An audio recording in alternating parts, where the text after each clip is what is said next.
नमः शिवाय। हर हर महादेव। आप सभी पर भगवान शिव पार्वती की कृपा सदा सर्वदा बनी रहे।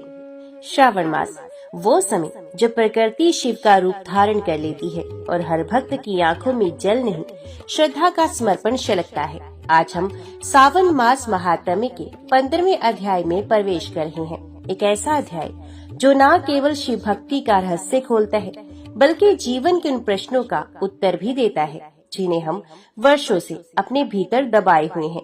इस अध्याय में वर्णन है कि कैसे सावन मास में किया गया सत्य आचरण, दया, सेवा और जप तप मनुष्य को पापों से मुक्त कर देता है और उसे शिव के परम धाम की ओर ले जाता है। ये कथा हमें बताती है कि सावन में केवल जल नहीं चढ़ाना चाहिए, बल्कि अपने अहंकार, क्रोध और लोभ को भी शिवलिंग पर अर्पित करना चाहिए, क्योंकि यही है सच्चा आत्मसमर्पण। ये अध्याय एक आह्वान है अपने भीतर की शिवता को पहचानने का, अपने जीवन को त्याग, सेवा और साधना से भरने का। तो आइए मन को शांत करें, श्रद्धा से आंखें बंद करें और सुने वो दिव्य अध्याय जो हमें शिव से नहीं अपने आप से जोड़ता है। सावन मास महात्म्य अध्याय 15, जहाँ हर शब्द भक्ति है और हर क्षण मोक्ष की ओर एक कदम। ओम नमः शिवाय। हर हर महादेव। भगवान शिव ने सनंत कुमार जी से कहा, हे सनंत कुमार, अब मैं शीतला सप्तमी व्रत को कहूँगा। श्रावण मास में शुक्ल पक्ष की सप्तमी तिथि को ये व्रत करना चाहिए। सबसे पहले दीवार पर एक वापी का आकार बनाकर अशरीरी संज्ञक दिव्य रूप वाले 7 जल देवताओं, 2 बालकों से युक्त पुरुष संज्ञक नारी, एक घोड़ा, एक वृषभ तथा नर वाहन सहित एक पालकी भी उस पर बना दी। इसके बाद 16 उपचारों से 7 जल देवताओं की पूजा होनी चाहिए। इस व्रत के साधन में ककड़ी और दधी ओधन का नैवेद्य अर्पित करना चाहिए। उसके बाद नैवेद्य के पदार्थों में से ब्राह्मण को वायन देना चाहिए। इस प्रकार 7 वर्ष तक इस व्रत को करने के बाद उद्यापन करना चाहिए। इस व्रत में प्रत्येक वर्ष 7 सुवासिनियों को भोजन कराना चाहिए।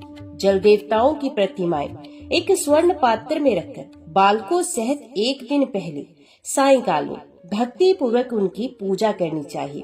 प्रातः काल पहले ग्रह होम करके देवताओं के निमित्त चरु से होम करना चाहिए। जिसने पहले इस व्रत को किया और जो उसे फल प्राप्त हुआ, उसे आप सुने। सौराष्ट्र देश में शोभन नामक एक नगर था। उसे सभी धर्मों की प्रति निष्ठा रखने वाला एक शाहूकार रहता था। उसने जल रहित एक अत्यंत निर्जन वन में बहुत पैसा खर्च करके शुभ तथा मनोहर सीढ़ियों से युक्त पशुओं को जल पिलाने के लिए सरलता से उतरने चढ़ने योग्य दृढ़ पत्थरों से बंधी हुई तथा लंबे समय तक टिकने वाली एक बावली बनवाई। उस बावली के चारों ओर थके राहगीरों के विश्राम के लिए अनेक प्रकार के वृक्षों से शोभायमान एक बाग लगवाया। लेकिन वह बावली सूखी ही रह गई और उसमें एक बूंद पानी नहीं आया। शाहूकार सोचने लगा कि मेरा प्रयास व्यर्थ हो गया और व्यर्थ ही धन खर्च हो गया। इसी चिंता में विचार करता हुआ वह शाहूकार रात में वहीं सो गया। तब रात्रि में उसके स्वप्न में जल देवता आए और उन्होंने कहा कि हे धनत, जल के आने का उपाय तुम सुनो। यदि तुम हम लोगों के लिए आदर पूर्वक अपने पुत्र की बलि दे दो तो उसी समय तुम्हारी ये बावली जल से भर जाएगी। ये सपना देखकर शाहूकार ने सुबह अपने पुत्र को बताया। उसके पुत्र का नाम द्रविण था और वे भी धर्म कर्म में आस्था रखने वाला था। वे कहने लगा, आप मुझ जैसे पुत्र के पिता हैं। ये धर्म का कार्य है, इसमें आपको ज्यादा विचार नहीं करना चाहिए। ये धर्म ही है जो स्थिर रहेगा और पुत्र आदि सब नश्वर है। अल्प मूल्य से महान वस्तु प्राप्त हो रही है, अतः यह कार्य अति दुर्लभ है। इसमें लाभ ही लाभ है। शीतांशु और चंडाशु ये मेरे 2 पुत्र हैं। इनमें शीतांशु नामक जो ज्येष्ठ पुत्र है, उसकी बलि बिना कुछ विचार किए आप दे दे। लेकिन पिताजी, घर की स्त्रियों को ये रहस्य कभी ज्ञात नहीं होना चाहिए। उसका उपाय ये है कि इस समय मेरी पत्नी गर्भ से है और उसका प्रसव काल भी निकट है, जिसके लिए वह अपने पिता के घर जाने वाली है। छोटा पुत्र भी उसके साथ चला जाएगा। हितात उस समय यह कार्य निर्विघ्न रूप से संपन्न हो जाएगा। पुत्र की यह बात सुनकर पिता उस पर अत्यधिक प्रसन्न हुए और बोले, हे पुत्र, तुम धन्य हो और मैं भी धन्य हूँ जो कि तुम जैसे पुत्र का मैं पिता बना। इसी बीच सुशीला के घर से उसके पिता का बुलावा आ गया और वे जाने लगी। तब उसके ससुर तथा पति ने कहा कि ये ज्येष्ठ पुत्र हमारे पास ही रहेगा, तुम इस छोटे पुत्र को ले जाओ। इस पर उसने ऐसा ही किया। उसके चले जाने के बाद पिता पुत्र ने उस बालक के शरीर में तेल का लेप किया और अच्छी प्रकार स्नान कराकर सुंदर वस्त्र व आभूषणों से अलंकृत करके पूर्व आषाढ़ा तथा शतभिजा नक्षत्र में उसे प्रसन्नता पूर्वक बावली के तट पर खड़ा किया और कहा कि बावली के जल देवता, इस बालक के बलिदान से आप प्रसन्न हो। उसी समय वह बावली अमृत तुल्य जल से भर गई। वे दोनों पिता पुत्र शोक व हर्ष से युक्त होकर घर की ओर चल पड़े। सुशीला ने अपने घर में तीसरे पुत्र को जन्म दिया और 3 महीने बाद अपने घर जाने को निकल पड़ी। मार्ग में आते समय वह बावली के पास जा पहुंची। उस बावली को जल से भरा हुआ देखा तो वे बहुत ही आश्चर्य में पड़ गई। उसने उस बावली में स्नान किया और कहने लगी कि मेरे ससुर का परिश्रम धन का वयस सफल हुआ। उस दिन श्रावण माह के शुक्ल पक्ष की सप्तमी तिथि थी और सुशीला ने शीतला सप्तमी नामक शुभ व्रत रखा हुआ था। उसने वहीं पर चावल पकाए और दही भी ले आई। इसके बाद जल देवताओं का विधिवत पूजन करके दही, भात तथा ककड़ी फल का नैवेद्य अर्पण किया तथा ब्राह्मणों को वाइन देकर साथ के लोगों के साथ मिलकर उसी नैवेद्य अन्न का भोजन किया। उस स्थान से सुशीला का ग्राम 1 योजन की दूरी पर स्थित था। कुछ समय के बाद वे सुंदर पालकी में बैठ दोनों पुत्रों के साथ वहां से चल पड़ी। तब वे जल देवता कहने लगे कि हमें इसका पुत्र जीवित करके इसे वापस करना चाहिए, क्योंकि इसने हमारा व्रत किया है। साथ ही ये उत्तम बुद्धि रखने वाली स्त्री है। इस व्रत के प्रभाव से इसे नूतन पुत्र देना चाहिए। पहले उत्पन्न पुत्र को यदि हम ग्रहण किए रह गए तब हमारी प्रसन्नता का फल ही क्या। आपस में ऐसा कहकर उन दयालु जल देवताओं ने बावली में से उसके पुत्र को बाहर निकालकर माता को दिखा दिया और फिर उसे विदा किया। बाहर निकलकर वह पुत्र माता माता पुकारता हुआ अपनी माता के पीछे दौड़ पड़ा। अपने पुत्र का शब्द सुनकर उसने पीछे मुड़कर देखा। वहां अपने पुत्र को देखकर वे मन ही मन बहुत चकित हुई। उसे अपनी गोद में बिठाकर उसने उसका माथा सूंघा, किंतु ये डर जाएगा, इस विचार से उसने पुत्र से कुछ न पूछा। वे अपने मन में सोचने लगी कि यदि इसे चोर उठा लाए तो ये आभूषणों से युक्त कैसे हो सकता है, और यदि पिशाचों ने इसे पकड़ लिया था तो दोबारा छोड़ क्यों दिया। घर में संबंधी जंतु चिंता के समुद्र में डूबे होंगे। इस प्रकार सुशीला सोचती हुई वे नगर के द्वार पर आ गई। तब लोग कहने लगे कि सुशीला आई है। ये सुनकर वे पिता पुत्र अत्यंत चिंता में पड़ गए कि वे ना जाने क्या कहेगी और उसके पुत्र के बारे में हम क्या जवाब देंगे। इसी बीच वे तीनों पुत्रों के साथ आ गई। तब ज्येष्ठ बालक को देखकर सुशीला के ससुर तथा पति घोर आश्चर्य में पड़ गए और साथ ही बहुत आनंदित भी हुए। वे कहने लगे, तुमने कौन सा पुण्य क्रम किया अथवा व्रत किया था। तुम पतिव्रता हो, धन्य हो, पुण्यवती हो। इस शिशु को मरे हुए 2 माह बीत चुके हैं और तुमने इसे फिर से प्राप्त कर लिया, और वह बावली भी जल से परिपूर्ण है। तुम एक पुत्र के साथ अपने पिता के घर गई थी, लेकिन वापस तीनों पुत्रों के साथ आई हो। हे सुभ्रू, तुमने तो कुल का उद्धार कर दिया। मैं तुम्हारी कितनी प्रशंसा करूं। इस प्रकार ससुर ने उसकी प्रशंसा की। पति ने उसे प्रेम पूर्वक देखा और सास ने उसे आनंदित किया। उसके बाद उसने मार्ग के पुण्य का समस्त वृत्तांत सुनाया।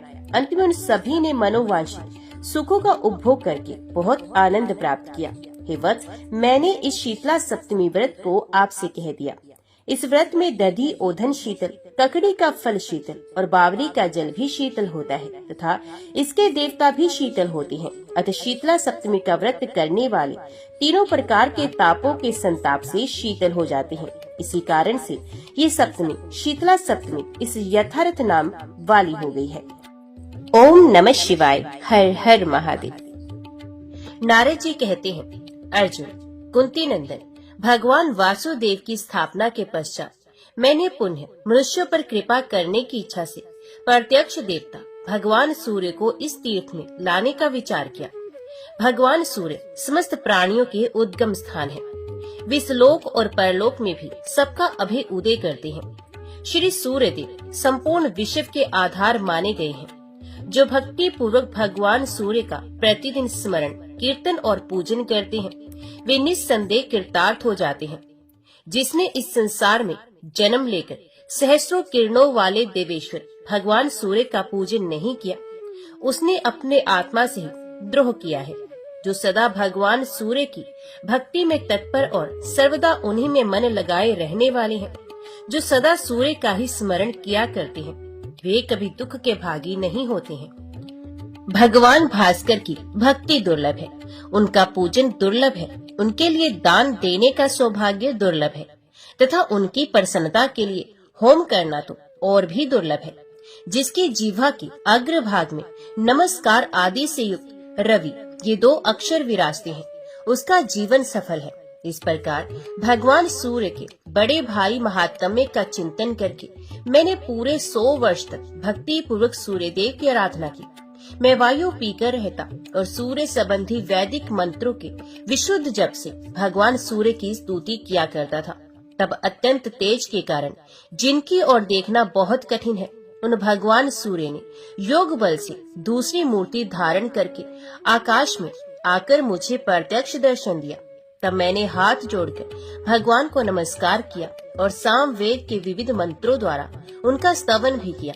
इससे प्रसन्न होकर वर देने वाले भगवान सूर्य ने कहा, देवऋषि, तुमने दीर्घ काल तक तपस्या के द्वारा मेरी आराधना की है, अब कोई अभीष्ट वर मांगो। उनके ऐसा कहने पर मैं हाथ जोड़कर बोला, भगवान, यदि आप मुझ पर प्रसन्न हैं और मुझे वर देना उचित समझते हैं, तो आपकी जो काम रूपणी कला है, पूर्व काल में राजा राजवर्धन ने जिसकी आराधना की थी, उसी कला के द्वारा आप सदा हमारी रक्षा करते रहे। तदंतर भगवान सूर्य ने संतुष्ट होकर जब तथास्तु कह दिया, तब मैंने इस तीर्थ में भट्ट आदित्य के नाम से उनकी स्थापना की। मुझ भट्ट के द्वारा स्थापित होने के कारण भगवान सूर्य का उक्त नाम प्रसिद्ध हुआ। तत्पश्चात फूलों से भलीभांति पूजा करने पर मूर्ति में भगवान सूर्य का आवेश हुआ। ये देख मेरा संपूर्ण अंग भक्ति रस के उद्रेक में डूब गया और मैंने संपूर्ण वेदों के रहस्यभूत 108 नामों द्वारा सूर्यदेव का स्तवन किया। इस स्तुति से प्रसन्न होकर भगवान सूर्य ने मुझसे कहा, देवऋषि, तुम्हारा प्रिय करने की इच्छा से मैं अपनी एक कला द्वारा सदा इस स्थान में निवास करूंगा। जो मनुष्य भक्ति पूर्वक यहाँ मुझ भट्ट आदित्य की पूजा करेगा, वह काम रूपधारी साक्षात मुझ सहस्रांशु के पूजन से प्राप्त होने वाले फल को पालेगा। जो मनुष्य मेरे उद्देश्य से यहाँ थोड़ा या अधिक दान करेगा, उसे मैं सहर्ष स्वीकार करूंगा और उसका पुण्य अक्षय होगा। जो मानव रविवार को अथवा षष्ठी या सप्तमी तिथि को लाल कमल, कलहार, केसर, कनेर तथा 100 पत्तों वाले महाकमल के पुष्पों से यहाँ मेरी पूजा करेंगे, वे जिन जिन कामनाओं के लिए प्रार्थना करेंगे, उन सबको निश्चय ही प्राप्त कर लेंगे। भक्ति पूर्वक मेरा दर्शन करने से रोग और दरिद्रता का नाश होगा। प्रतिदिन मुझे प्रणाम करने से स्वर्ग की तथा नित्य प्रति मेरी स्तुति करने से मोक्ष की प्राप्ति होगी। नारद जी कहते हैं, अर्जुन, अब बहुदक स्थान की एक अद्भुत कथा को सुनो। काम रूप में जो बहुदक नामक कुंड है, वह इस तीर्थ में आकर भली भांति प्रकट हुआ है, इसलिए उसे बहुदक कहा गया। महात्मा कपिल ने बहुत वर्षों तक तपस्या करके यहाँ एक बहुत सुंदर शिवलिंग की स्थापना की है, जो कपिलेश्वर के नाम से प्रसिद्ध है। अर्जुन नंदभद्र नाम के एक वणिक थे, जो तीनों समय बड़े आदर के साथ कपिलेश्वर लिंग की पूजा किया करते थे। ये साक्षात दूसरे धर्मराज की भांति समस्त धर्मों के विशेषज्ञ थे। धर्मों के विषय में जो कुछ कहा गया है, उसमें कोई भी ऐसी बात नहीं थी जो नंदभद्र को ज्ञात न हो। वे सबके सुहृद थे और सदा सभी के हित साधन में संलग्न रहते थे। उन्होंने मन, वाणी और क्रिया द्वारा इस परोपकार धर्म का ही आश्रय ले रखा था। संसार में ऐसा कोई धर्म न तो प्रकट हुआ है, न होने वाला है, जो सब अवस्थाओं में सर्वथा निर्दोष हो। इस निश्चय पर पहुँचे हुए नंदभद्र ने इस विशाल धर्म समुद्र का सब ओर से मंथन करके जो सार तत्व ग्रहण किया था, उसे बताता हूँ, सुनो। नंदभद्र जीविका के लिए वाणिज्य को ही श्रेष्ठ मानते थे और उसी को अपनाए हुए थे। उन्होंने थोड़े से काठ और घास फूस से अपने रहने के लिए घर बना रखा था और सब लोगों की भलाई के लिए वे थोड़ा सा ही लाभ लेकर व्यापार करते थे। उनके क्रय विक्रय की वस्तुओं में मदिरा सर्वथा वर्जित थी उनके यहाँ ग्राहकों के साथ भेदभाव नहीं किया जाता था। झूठ और कपट का तो वहाँ नाम भी नहीं था। वस्तुओं के आदान प्रदान में वे सबके साथ समतापूर्ण बर्ताव करते थे। बिना छल कपट के दूसरों से खरीद की वस्तु लेकर उसे बिना किसी धोखाधड़ी के वे सब लोगों के हाथ बेचते थे। यही उनका श्रेष्ठ वर्ग था। कुछ लोग यज्ञ की प्रशंसा करते हैं, परंतु नंदभद्र ऐसा नहीं मानते थे। उनने यज्ञ में आए हुए कुछ दोषों को लक्ष्य करके ही ऐसी धारणा बनाई थी। तथापि वे श्रद्धा पूर्वक देव पूजन, नमस्कार, स्तुति, नैवेद्य निवेदन आदि यज्ञ की सारभूत बातों का सदा ही पालन किया था। कोई कोई संन्यास की प्रशंसा करते हैं, परंतु नंदभद्र उनसे भी सहमत नहीं थे। उनका कहना था कि जो विषयों का बाहर से त्याग करके मन के द्वारा पुनः उनको ग्रहण करता है, वे गृहस्थ और संन्यास अथवा इहलोक और परलोक दोनों ओर से भ्रष्ट होकर फटे हुए बादल की भांति नष्ट हो जाता है। संन्यास का जो सारभूत उत्तम तत्व है, उसका आदर तो नंदभद्र भी करते थे। वे किसी के कर्मों की निंदा या प्रशंसा नहीं करते थे। अनेक भिन्न भिन्न मार्गों में स्थित हुए लोगों को चंद्रमा की भांति तटस्थ देखकर लीला पूर्वक देखते थे। किसी के साथ न उनका द्वेष था, न राग, न अनुरोध था, न विरोध। पत्थर और स्वर्ण को वे समान समझते थे तथा अपनी निंदा और स्तुति में भी समान भाव रखते थे। वे स्वभाव से ही धीर थे, संपूर्ण भूतों से निर्भय रहते थे। अपनी आकृति ऐसे बनाए रखते थे मानो अंधे और बहरे हों। कर्मों के फल की उन्हें कोई आकांक्षा नहीं थी, अतः वे कर्म उनके लिए भगवान सदाशिव की आराधना बन जाता था। इसी कारण वे धर्म का अनुष्ठान तो चाहते और करते थे, परंतु उसमें कोई लोभ नहीं रखते थे। नंदभद्र ने भली भांति विचार करके इसी को मोक्ष के सार रूप से ग्रहण किया था। कुछ लोग खेती की प्रशंसा करते हैं, परंतु नंदभद्र ने उसके भी सार भाग को ही अपनाया था। 8 बैलों से जुड़ा हुआ एक हल होना चाहिए और खेती की आयु में 30वें भाग का त्याग करना चाहिए। उसे धर्म के कार्य में लगा देना चाहिए। बूढ़े पशुओं का भी स्वयं ही पालन पोषण करना चाहिए। जो ऐसा करे वही श्रेष्ठ किसान है। नंदभद्र ने इसी को खेती का सार मानकर इसका आदर भी किया था। उनके मत से प्रतिदिन अपनी शक्ति के अनुसार देवताओं, पितरों, मनुष्यों, ब्राह्मणों तथा पशु पक्षी, कीट पतंग आदि भूतों के लिए अन्न देना चाहिए। सदा इन सबको देकर ही स्वयं भोजन करना उचित है। कुछ लोग ऐश्वर्य की प्रशंसा करते हैं, परंतु नंदभद्र उसे भी प्रशंसा के योग्य नहीं मानते थे, क्योंकि ऐश्वर्य के मद से उन्मत्त हो मनुष्य दूसरे मनुष्यों को दास बनाकर उनका उपभोग करते हैं। वे मनुष्यों का वध करते हैं, उन्हें बांधते हैं और बंदी बनाकर दिन रात पीड़ा देते हैं। ऐश्वर्यशाली पुरुष अपने को अजर अमर समझकर दूसरों के साथ दुर्व्यवहार करते हैं। उन पर ऐश्वर्य का मत तो होता ही है, मदिरा पान के मत से भी वे अत्यंत मतवाले हो उठते हैं। वास्तव में जो धन के मत से उन्मत्त होता है, वे पतित होकर विवेक खो बैठता है।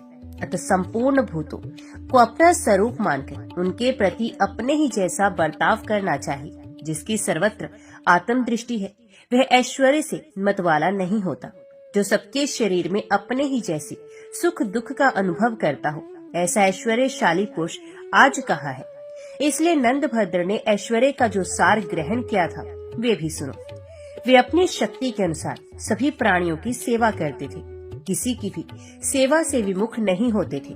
इस प्रकार इधर उधर प्रकट हुए सारभूत सदाचार का संग्रह करके बुद्धिमान नंदभद्र उसी का पालन करते थे। इस आचरण से रहने वाले साधु शिरोमणि नंदभद्र के सद्व्यवहार की देवता लोग भी सप्राह रखते थे। इंद्र आदि सब देवताओं को उनकी स्थिति देखकर बड़ा विस्मय होता था।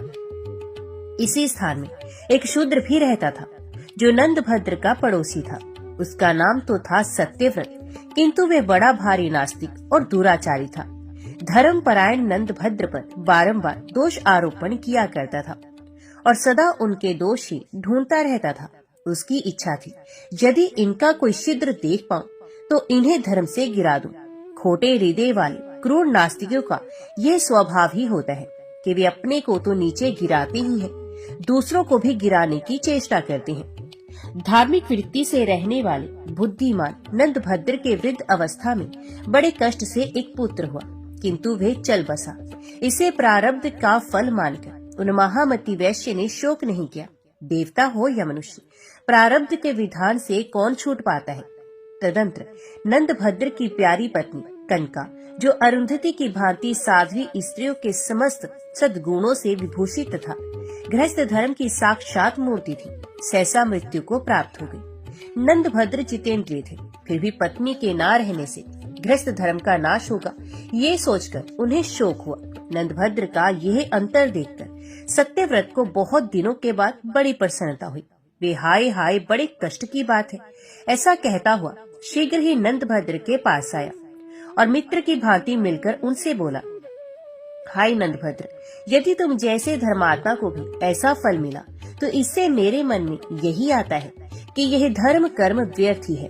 भाई नंदभद्र, मैं सदा तुमसे कुछ कहना चाहता था, किंतु तुम्हारी ओर से कोई प्रस्ताव न होने के कारण मैंने कभी कुछ नहीं कहा, क्योंकि बिना किसी प्रस्ताव के बृहस्पति जी भी कोई बात कहे तो उनकी बुद्धि की अवहेलना होती है और उन्हें नीच पुरुषों की भांति अपमान प्राप्त होता है। मैं वाणी के 18 और बुद्धि के 9 दोषों से रहित सर्वथा निर्दोष वाक्य बोलूंगा। सूक्ष्मता, संख्या, क्रम, निर्णय और प्रयोजन, ये 5 अर्थ जिसमें उपलब्ध होते हैं उसे वाक्य कहते हैं। धर्म, अर्थ, काम और मोक्ष के उद्देश्य से जो कुछ कहा जाता है वह प्रयोजन नामक वाक्य कहा गया। यह वाक्य का प्रथम लक्षण है। धर्म, अर्थ, काम और मोक्ष के विषय में प्रतिज्ञा करके वाक्य के उपसंहार में यही वे है ऐसा कहकर जो विशेष रूप से सिद्धांत बताया जाता है वह निर्णय नामक वाक्य है। ये पहले और ये पीछे कहना चाहिए। इस प्रकार कर्म विभाग पूर्वक जो प्रस्तुत विषय का प्रतिपादन किया जाता है उसे वाक्य तत्व के ज्ञाता विद्वान कर्म योग कहते हैं। जहाँ दोषों और गुणों का यथावत विभाग करके दोनों के लिए प्रमाण उपस्थित किया जाए उसे संख्या वाक्य समझना चाहिए, और जहाँ संख्या वाक्य के विभिन्न अर्थों के अभेद देखा जाता है उस अतिशय अभेद की प्रतीति में जो हेतु है उसे ही सूक्ष्मता कहते हैं। ये वाक्य के गुणों की गणना है। अब वाणी के 18 दोषों का वर्णन सुनो। अपेतार्थ, अभिन्नार्थ, अप्रवर्त, अधिक, अलक्षण, सनिग्ध, पदार्थ, अक्षर का गुरु होना, परांग, मुख, अनंत एवं असंस्कृत, त्रिवर्ग विरुद्ध, न्यून, कष्ट शब्द, अति शब्द, व्युत्तिक, काम्यभृत, सशेष, अहेतु तथा निष्कारण, ये वाणी के दोष हैं। अब बुद्धि के दोषों को सुनो। काम, क्रोध, भय, लोभ, दैन्य, अनार्जव, इन 6 दोषों से युक्त होकर तथा दया, सम्मान और धर्म, इन 3 गुणों से हीन होकर मैं कोई बात नहीं कहूँगा। वक्ता और श्रोता और वाक्य तीनों अविकल रहकर बोलने की इच्छा में समान अवस्था को प्राप्त हो, तभी वक्ता का अभिप्राय यथावत रूप से प्रकट होता है। बातचीत करते समय जब वक्ता श्रोता की अवहेलना करता है अथवा श्रोता ही वक्ता की अपेक्षा करने लगता है तब बोला हुआ वाक्य बुद्धि पर स्थिर नहीं चढ़ता। इसके सिवा जो सत्य का परित्याग करके अपने को अथवा श्रोता को प्रिय लगने वाला वचन बोलता है उसके उस वाक्य में संदेह उत्पन्न होने लगता है, अतः वह वाक्य भी सदोष ही है। इसलिए जो अपने को या श्रोता को प्रिय लगने वाली बात छोड़कर केवल सत्य ही बोलता है वही इस पृथ्वी पर यथार्थ वक्ता है, दूसरा नहीं। शास्त्रों के जाल से पृथक हो मिथ्यावादों को छोड़कर केवल सत्य कहना ही मेरा व्रत है, इसलिए मैं सत्य व्रत कहलाता हूँ। मैं तुमसे सच्ची बात कहूँगा और तुम्हें भी उसे सत्य मानकर ही स्वीकार करना चाहिए। भले मानुष, जब से तुम पत्थर पूजने में लगे तब से तुम्हें कोई अच्छा फल मिला हो ऐसा मैं नहीं देखता। तुम्हारे एक ही तो पुत्र था, वे भी नष्ट हो गया। पतिव्रता पत्नी थी, सो भी संसार से चल बसी। साधु, झूठे तथा कपटपूर्ण कर्मों का ही ऐसा फल हुआ करता है। भैया, देवता कहाँ है? सब मिथ्या है। यदि होते तो दिखाई देते ना। ये सब कुछ कपटी ब्राह्मणों की झूठी कल्पना है। लोग पितरों के उद्देश्य से दान देते हैं, यह देखकर मुझे तो हंसी आती है। मेरी दृष्टि में यह अन्न की बर्बादी है। भला मरा हुआ मनुष्य क्या खाएगा? मूर्ख एवं नीच ब्राह्मण जो समस्त संसार की सृष्टि का अनेक प्रकार से वर्णन किया करता है उसमें भी जो यथार्थ बात है उसे सुनो। संसार की सृष्टि और संहार ये दोनों बातें झूठी हैं। वास्तव में ये जगत सत्य है और इसी रूप में सदा बना रहता है। ये विश्व स्वभाव से ही सदा वर्तमान रहता है। ये सूर्य आदि ग्रह स्वभाव से ही आकाश में विचरण करते हैं। स्वभाव से ही निरंतर वायु चलती है। स्वभाव से ही मेघ पानी बरसाता है और स्वभाव से ही बोया हुआ धान्य जमता है। स्वभाव से ही पृथ्वी स्थिर है, स्वभाव से ही नदियां बहती हैं, स्वभाव से ही पर्वत अविचल भाव से सुशोभित है और स्वभाव से ही समुद्र अपनी मर्यादा में स्थित है। स्वभाव से ही गर्भवती स्त्री पुत्र पैदा करती है, स्वभाव से ही ये बहुतेरे जीव उत्पन्न होती है। जैसे स्वभाव से ही लोग टेढ़े होते हैं, ऋतु के स्वभाव से ही बेरों में कांटे पैदा होते हैं, उसी प्रकार स्वभाव से ही ये संपूर्ण जगत प्रकाशित होता है। इसका कोई प्रत्यक्ष दिखाई देने वाला कर्ता नहीं है। इस प्रकार स्वभाव से ही संपूर्ण लोक स्थित है। ऐसी अवस्था में भी मूर्ख मनुष्य इस विषय को लेकर मतवाले की भांति व्यर्थ मोह में पड़ा रहता है। धूर्त लोग इस मनुष्य योनि को भी जो सबसे श्रेष्ठ बताते हैं, इसकी भी पोल खोलता हूँ, सुनो। मनुष्य योनि से बढ़कर दूसरी किसी योनि में कष्ट नहीं। मनुष्य को जो कष्ट है वे हमारे शत्रु को भी न हो। मनुष्यों के समक्ष क्षण क्षण में शोक के सहस्रों स्थान आते हैं। ये मानव योनि क्या है? बंदी गृह है। कोई बड़भागी पुरुष ही इससे छुटकारा पाता है। ये पशु पक्षी कीड़े मकोड़े बिना किसी बंधन के सुख पूर्वक विहार करते हैं। इनकी योनि अत्यंत दुर्लभ है। ये स्थावर कितने निश्चिंत है। पृथ्वी पर इन्हीं का सुख महान है। अधिक क्या कहे, मनुष्यों की अपेक्षा अन्य योनियों में उत्पन्न होने वाले सभी जीव धन्य हैं। कोई स्थावर है, कोई कीड़े हैं, कोई पतंगे हैं, कोई मनुष्य आदि जीवों के रूप में उत्पन्न हुए हैं। इसमें स्वभाव को ही प्रधान कारण समझो। पुण्य और पाप आदि तो कल्पना मात्र है। इसलिए नंदभद्र, तुम मिथ्या धर्म का परित्याग करके मौज से खाओ पियो खेलो और भोग भोगो। पृथ्वी पर बस यही सत्य है। सत्यव्रत के इन वाक्यों से जो अशुभ कर अयुक्ति संगत तथा असमंजस थे, महाबुद्धिमान नंदभद्र तनिक भी विचलित नहीं हुए। वे शोभ रहित समुद्र की भांति गंभीर थे। उन्होंने हंसते हुए उत्तर दिया, सत्यव्रत जी, आपने जो ये कहा कि धर्मनिष्ठ मनुष्य सदा दुख के भागी होते हैं, वे झूठ है। हम तो पापियों पर भी बहुत तेरे दुख आते देखते हैं। संसार बंधन जनित कलिश तथा पुत्र और स्त्री आदि की मृत्यु के दुख पापी मनुष्यों के यहाँ भी देखे जाते हैं। इसलिए मेरे मत में धर्म ही श्रेष्ठ है।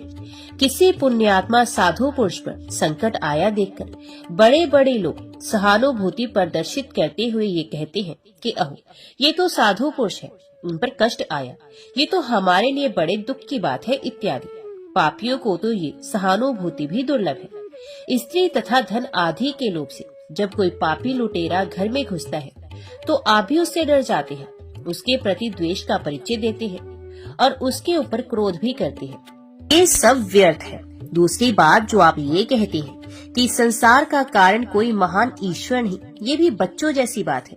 क्या प्रजा बिना राजा के रह सकती है? इसके सिवा जो आप ये कहते हैं कि तुम झूठे ही पत्थर के लिंग की पूजा करते हो, इसके उत्तर में मुझे इतना ही निवेदन करना है कि आप शिवलिंग की महिमा को नहीं जानते। ठीक उसी तरह जैसे अंधा सूर्य के स्वरूप को नहीं जानता, ब्रह्मा आदि समस्त देवता, बड़े बड़े समृद्धिशाली राजा, साधारण मनुष्य तथा मुनि भी शिवलिंग की पूजा करते हैं। उनके द्वारा स्थापित किए गए शिवलिंग उन्हीं के नाम से अंकित एवं प्रसिद्ध है। क्या ये सब के सब मूर्ख ही थे और अकेले आप सत्यव्रत जी बुद्धिमानी का ठेका लिए बैठे हैं? भगवान विष्णु राम ने युद्ध में रावण को मारकर समुद्र के किनारे रामेश्वर लिंग की स्थापना की। क्या वे झूठा है? प्राचीन काल में इंद्र ने वृत्तासुर का वध करके महेंद्र पर्वत पर शिवलिंग को स्थापित किया, जिससे वृत्त व्रत के पाप से मुक्त होकर इंद्र आज भी स्वर्गलोक में आनंद भोगते हैं। चंद्रमा ने पश्चिम समुद्र के तट पर प्रभास क्षेत्र में भगवान सोमनाथ की स्थापना करके आरोग्य लाभ किया। यमराज और कुबेर ने काशी में, गरुड़ और कश्यप ने सहन पर्वत पर तथा वायु और वरुण ने नैमिषारण्य क्षेत्र में शिवलिंग को स्थापित किया है, जिससे वे सदा आनंद मगन रहते हैं। इसी स्तंभ तीर्थ में भगवान सकंद ने कुमारेश्वर लिंग की स्थापना की है। क्या वे समस्त पापों का नाशक नहीं है? इसी प्रकार अन्य देवताओं, राजाओं और मुनियों ने जो जो शिवलिंग स्थापित किए हैं, उनकी गणना करने में मैं असमर्थ हूँ। भूलोकवासी, स्वर्गलोकवासी और तथा पाताल निवासी भी शिवलिंग के पूजन से तृप्त होते हैं। आप जो ये कहते हैं कि देवता नहीं है, और यदि हैं तो कहीं दिखाई क्यों नहीं देते?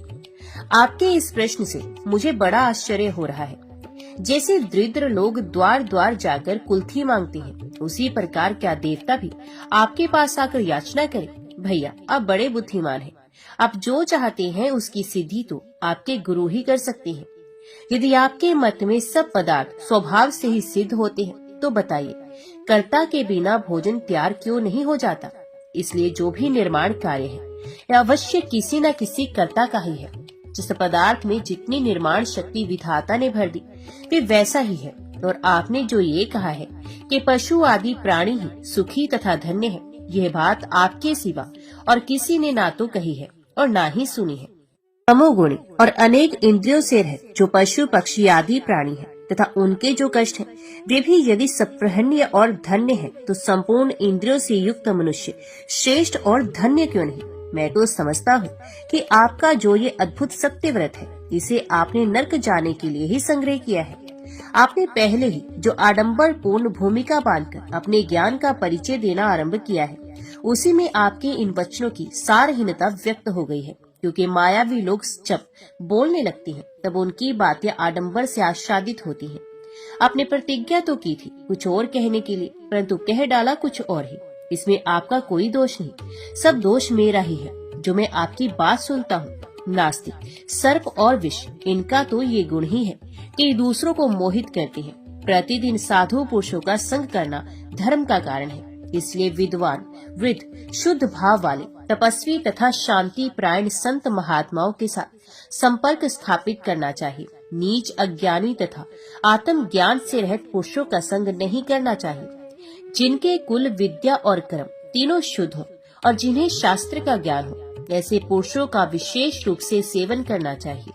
दुष्ट पुरुषों के दर्शन, स्पर्श, वार्तालाप, एक आसन पर बैठने तथा एक साथ भोजन करने से धार्मिक आचार नष्ट होते हैं और मनुष्य को सिद्धि नहीं मिलती। नीचों के संग से पुरुषों की बुद्धि नष्ट होती है। मध्यम श्रेणी के लोगों के साथ उठने बैठने से बुद्धि मध्यम स्थिति को प्राप्त होती है और श्रेष्ठ पुरुषों के साथ समागम होने से बुद्धि श्रेष्ठ हो जाती है। इस धर्म का स्मरण करके मैं पुनः आपसे मिलने की इच्छा नहीं रखता, क्योंकि आप सदा ब्राह्मणों की ही निंदा करती हैं। वेद प्रमाण है, स्मृतियां प्रमाण है तथा धर्म और अर्थ से युक्त वचन प्रमाण है, परंतु जिसकी दृष्टि में ये तीनों ही प्रमाण नहीं, उसकी बात को कौन प्रमाण मानेगा? महात्मा नंदभद्र सत्यव्रत से ऐसा कहकर उसी समय सहसा घर से निकल पड़े और भगवान भट्ट आदित्य के परम पावन बहुदक तीर्थ में जा पहुँचे। तदंतर परम बुद्धिमान नंदभद्र बहुदक कुंड के तट पर वर्तमान कपिलेश्वर लिंग की पूजा करके प्रणाम पूर्वक हाथ जोड़कर भगवान के आगे खड़े हुए। संसार के चरित्रों से उनके मन में कुछ दुख हो गया था, इसलिए उन्होंने दुखी होकर ये गाथा गाई। यदि इस संसार की सृष्टि करने वाले भगवान सदाशिव को मैं देख पाऊं तो अनेक प्रश्नों के साथ उनसे तुरंत ये प्रश्न करूंगा कि भगवान, क्या आपके उत्पन्न किए बिना ही ये अनेक रूपों में उपलब्ध होने वाला निरीह संसार भरता चला जा रहा है? आप चेतन हैं, शुद्ध हैं, राग आदि दोषों से रहित हैं, तो भी आपने जो अखिल विश्व की सृष्टि की है उसे अपने समान ही चेतन, विशुद्ध एवं राग आदि दोषों से रहित क्यों नहीं बनाया? क्यों जड़ बना दिया? आप तो निर्वैर और समदर्शी हैं। फिर आपका बनाया हुआ ये जगत सुख दुख और जन्म मरण आदि से कलेश क्यों पा रहा है? संसार के ऐसे चरित्र से मैं मोहित हो गया हूँ, अतः अब किसी दूसरे स्थान पर नहीं जाऊंगा, भोजन नहीं करूंगा और पानी भी नहीं पीऊंगा। उपर्युक्त बातों का चिंतन करता हुआ मृत्यु पर्यंत यहीं खड़ा रहूंगा। इस प्रकार विचार करते हुए नंदभद्र वहीं खड़े रहे। तत्पश्चात उसके चौथे दिन कोई 7 वर्ष का बालक पीड़ा से पीड़ित होकर बहुदक के सुंदर तट पर आया। ये बहुत ही दुर्बल तथा गलित कुष्ठ का रोगी था। उसे पग पग पर पीड़ा के मारे मूर्छा आ जाती थी। उस बालक ने बड़े कलेश से अपने को संभालकर नंदभद्र से कहा, अहो, आपके तो सभी अंग सुंदर हैं और स्वस्थ हैं, फिर भी आप दुखी क्यों हैं? उसके पूछने पर नंदभद्र ने अपने दुख का सब कारण कह सुनाया। ये सब सुनकर बालक ने दुखी होकर कहा, अहो, इस बात से मुझे बड़ा भयंकर कष्ट हो रहा है। विद्वान पुरुष भी अपने कर्तव्य को नहीं समझ पाते। जिसका शरीर संपूर्ण इंद्रियों से युक्त और स्वस्थ है, वे भी व्यर्थ मरने की इच्छा रखता है। जहाँ राजा खटवांग ने 2 ही घड़ी में मोक्ष का मार्ग प्राप्त कर लिया, उसी भारतवर्ष को आयु रहते कौन त्याग सकता है? मैं तो अपने को ही दृढ़ मानता हूँ, क्योंकि मेरे माता पिता कोई नहीं, मुझ में चलने की भी शक्ति नहीं, तथापि मैं मरना भी नहीं चाहता। धैर्यवान को सभी लाभ प्राप्त होते हैं। ये श्रुति का वचन सत्य है। आपको तो श्रुति के इस कथन से संतोष धारण करना ही उचित है, क्योंकि आपका ये शरीर अभी दृढ़ है। यदि मेरा भी शरीर किसी प्रकार निरोग हो जाए तो मैं एक एक क्षण में वे सत्य कर्म करूं जिसको एक एक युग में भोगा जा सकता है। इंद्रियां जिसके वश में हो और शरीर जिसका दृढ़ हो, वे भी यदि साधन के सिवा और किसी वस्तु की इच्छा करे तो उससे बढ़कर मूर्ख कौन हो सकता है। मूर्ख मनुष्य को ही प्रतिदिन शोक के सहस्रों और हर्ष के सैकड़ों स्थान प्राप्त होते हैं, विद्वान पुरुष को नहीं, जो ज्ञान के विरुद्ध हो, जिनमें नाना प्रकार के विनाशकारी विघ्न प्राप्त हो तथा जो मूल का ही उच्छेद कर डालने वाला हो। ऐसे कर्मों में आप जैसे बुद्धिमान पुरुषों की आसक्ति नहीं होती। 8 अंगों वाली जिस बुद्धि को संपूर्ण श्रेय की सिद्धि करने वाली बताया गया है, वह वेदों और स्मृतियों के अनुकूल चलने वाली निर्मल बुद्धि आपके भीतर मौजूद है। इसलिए आप जैसे लोग दुर्गम संकटों में तथा स्वजनों की विपत्तियों में भी शारीरिक और मानसिक दुखों से पीड़ित नहीं होते। पंडितों किसी बुद्धि वाले विवेकी मनुष्य प्राप्त होने योग्य वस्तु की भी अभिलाषा नहीं करते, नष्ट हुई वस्तु के लिए शोक करना नहीं चाहते तथा आपत्तियों में मोहित नहीं होते। संपूर्ण जगत मानसिक और शारीरिक दुखों से पीड़ित है। उन दोनों प्रकार के दुखों की शांति का उपाय विस्तार पूर्वक और संक्षेप से भी सुनिए। रोग, अनिष्ट वस्तु की प्राप्ति, परिश्रम तथा अभिष्ट वस्तु के वियोग, इन 4 कारणों से शारीरिक और मानसिक दुख उत्पन्न होते हैं।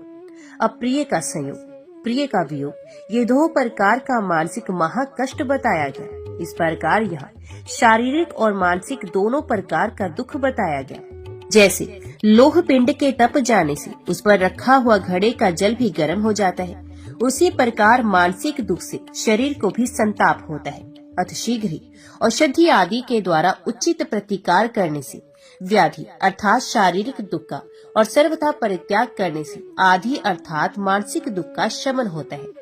इन 2 क्रिया योगों से व्याधि और आदि की शांति बताएगी। इसलिए जैसे जल से आग को बुझाया जाता है, उसी प्रकार ज्ञान से मानसिक दुख को शांत करें। मानसिक दुख के शांत होने पर मनुष्य का शारीरिक दुख भी शांत हो जाता है।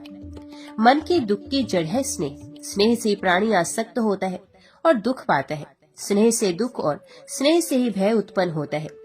शोक, हर्ष तथा आयास सब कुछ स्नेह से ही होता है। स्नेह से इंद्रियाग तथा विषय राग का जन्म हुआ है।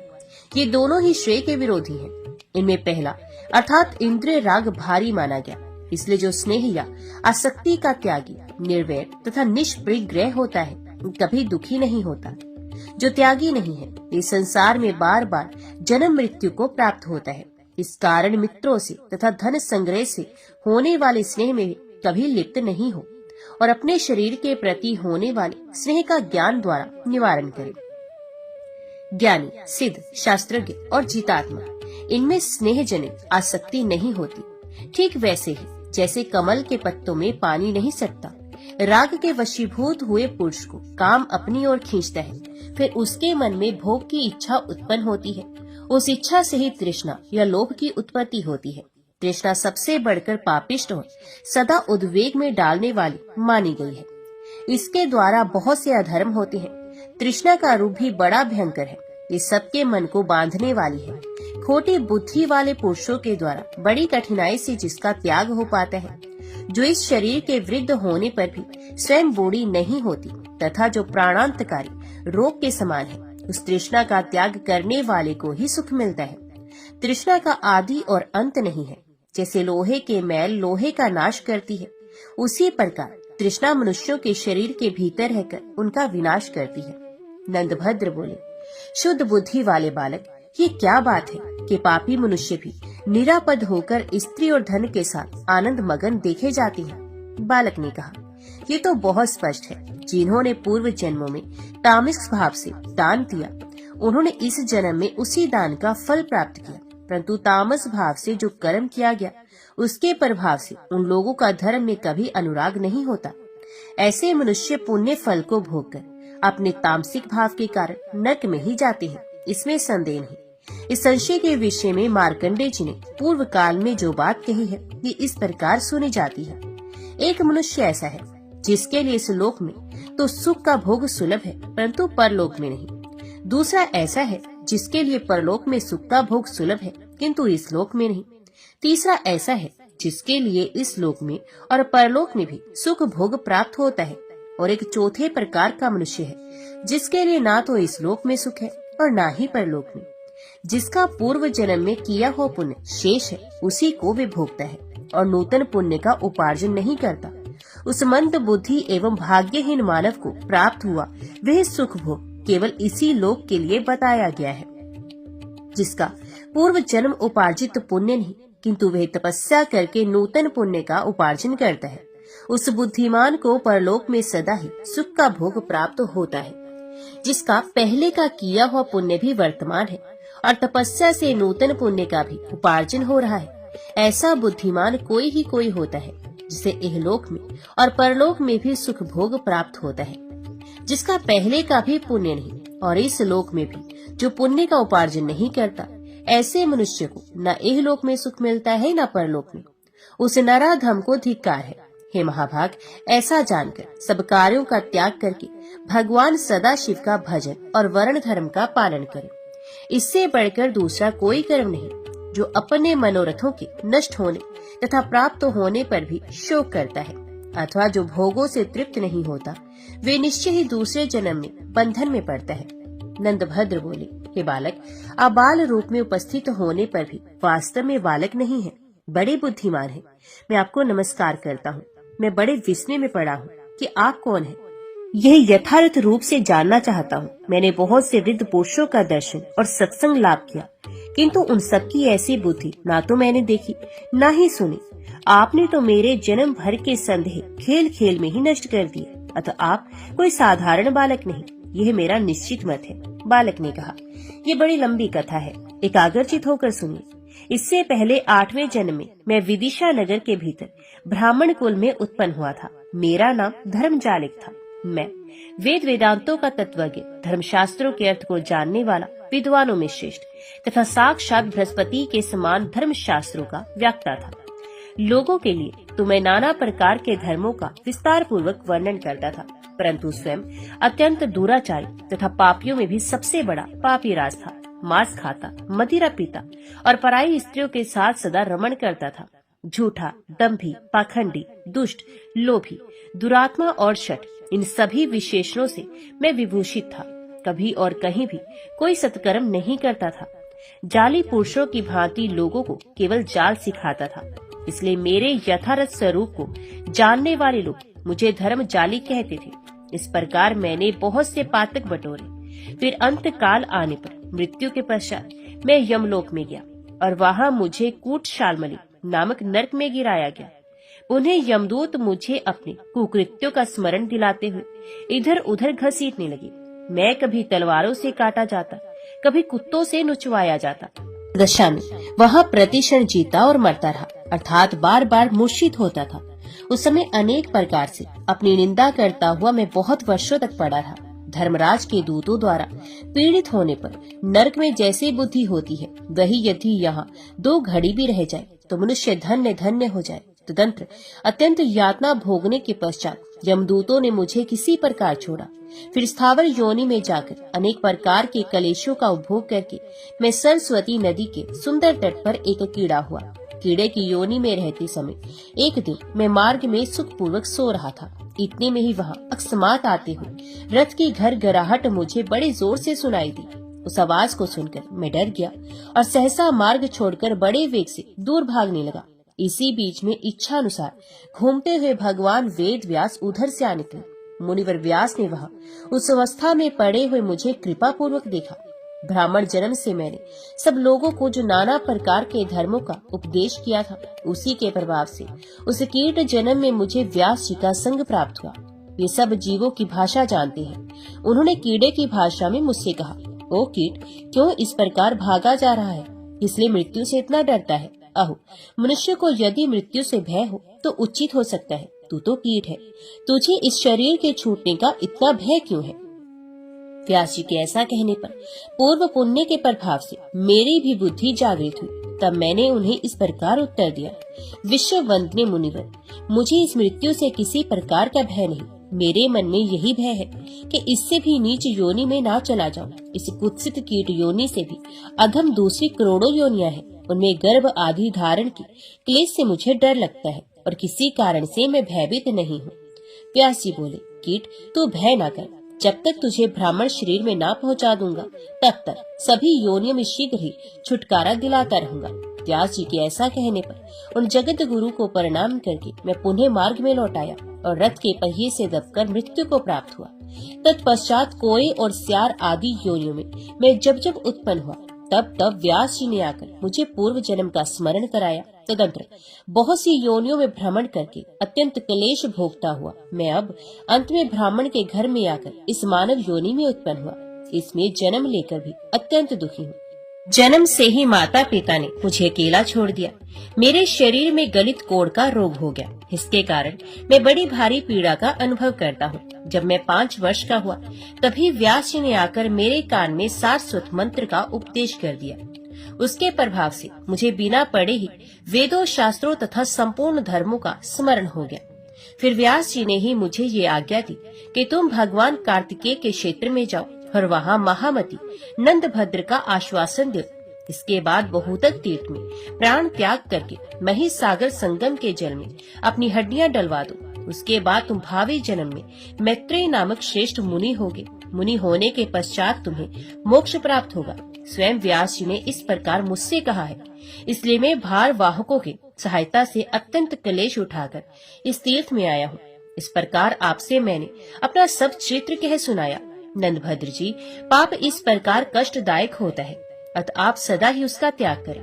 नंदभद्र बोले, अहो आपका यह चरित्र बड़ा अद्भुत है। इसे मेरे हृदय में पुनः धर्म के लिए 100 गुनी दृढ़ता आ गई है। परंतु आपने जो मुझे धर्म का उपदेश किया उसके बदले में मैं आपकी कोई सेवा करना चाहता हूँ। अतः आप धर्म का स्मरण कीजिए और मुझे कोई निश्चित आदेश दीजिए। बालक ने कहा, नंदभद्र जी, मैं इस तीर्थ में 1 सप्ताह तक निराहार रहकर भगवान सूर्य के मंत्रों का जप करूंगा। तत्पश्चात शरीर त्याग दूंगा। उसके बाद आप बरकरी का तीर्थ में ले जाकर मेरे शरीर का दाह कर दीजिएगा और मेरी सब हड्डियां इसी तीर्थ में डाल दीजिएगा। इस बहुदक तीर्थ में जहाँ मैं प्राण त्याग करूंगा वहाँ मेरे नाम से भगवान सूर्य की स्थापना भी कर दीजिएगा। भगवान सविता सर्वश्रेष्ठ देवता है, द्विजों के तो वो सर्वस्व है। संपूर्ण वेदों और वेदांगों ने भगवान सूर्य की महिमा का गान किया है। आप भी सदा इन सूर्य भगवान का भजन और इस बहुदक कुंड का सेवन करते रहें। व्यास जी के बताए अनुसार इस तीर्थ का संक्षिप्त महात्म्य भी मैं आपको बता रहा हूँ। जो मनुष्य माघ मास की सप्तमी तिथि को बहुदक तीर्थ में स्नान करके पितरों को पिंडदान देता है, उनके वे पितर अक्षय तृतीया को प्राप्त होते हैं। बहुदक तीर्थ के किनारे पितरों के उद्देश्य से जो कुछ भी दिया जाता है वे अक्षय होकर उनके समीप पहुँच जाता है। बहुदक कुंड में किया हुआ स्नान, दान, जप, होम, स्वाध्याय और पितृ तर्पण सब महान फल देने वाले हैं।